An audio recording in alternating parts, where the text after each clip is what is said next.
Dear friends,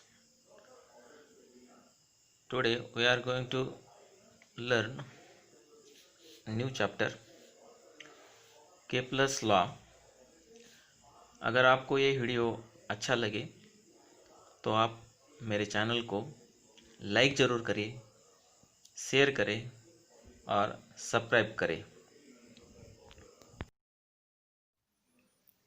Dear student, in this video we are going to learn Kepler's Law, but before that we have to clear and understand about ellipse.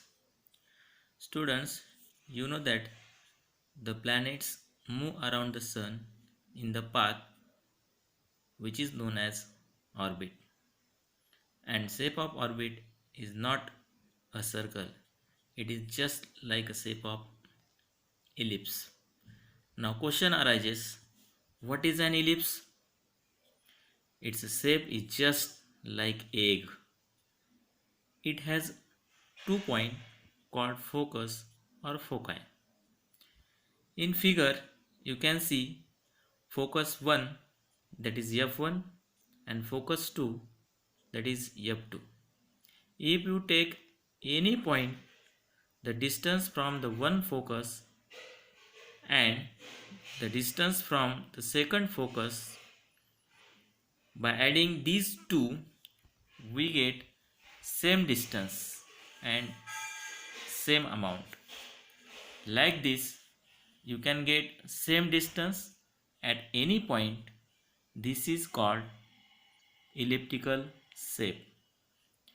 You can see in figure there are 3 points, that is point A, point B and point C from the distance 2 foci.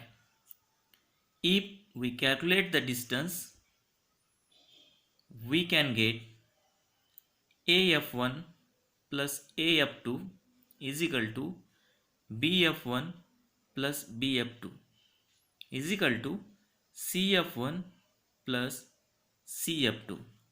This is all about ellipse. Is that clear? अब हम Kepler's के पहले नियम के बारे में जानेंगे, Kepler's first law. इस लॉ को लॉज ऑफ ऑर्बिट ऐसा भी कहते हैं। इस लॉ में केपलर ने प्लैनेट के ऑर्बिट के बारे में बताया है। Kepler's first law, the orbit of a planet is an ellipse with sun at one of the foci. It means that according to Kepler, the orbit of a planet around the sun is not a circle, it is just like an ellipse, and sun is present at any one of the foci. That is, sun may be present on foci F1 or sun may be present on foci F2. That's not question. Is that clear?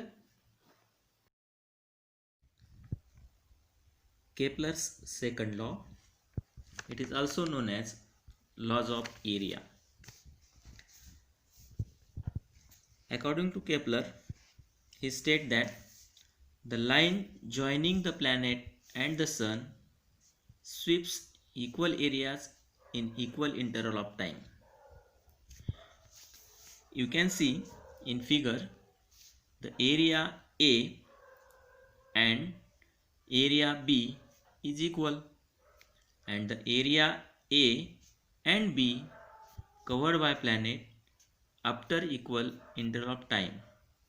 इसका मतलब area A में एक point से दूसरे point में planet को जाने का समय और एरिया बी में एक पॉइंट से दूसरे पॉइंट में जाने का समय सेम है। इसका मतलब अगर किसी प्लैनेट को ए एरिया काटने के लिए एक दिन लगता है तो बी एरिया को भी काटने के लिए एक ही दिन लग जाएगा। Is it clear? Kepler's third law. अब हम केपलर के तीसरे नियम के बारे में जानेंगे। इस लॉ को लॉज ऑफ टाइम ऐसा भी कहा जाता है। According to Kepler, the square of its period of revolution around the sun is directly proportional to the cube of the mean distance of a planet from the sun। छात्रों, जैसे कि आपको पता है कि there are many planets and the planets they are always revolving around the sun and each planet has a different orbit. The radius of that orbit of a different planet is different. So for completing one revolution, the time they takes different time. उस time के बारे में उस दो जो planet होते हैं वो दो प्लैनेट के पीरियड के बारे में, उसके संबंध के बारे में इस लॉ में बताया गया है। जैसे suppose r is the average distance of a planet from the sun and t is its period of revolution, then t square is directly proportional to r cube, that is t square upon r cube is equal to constant।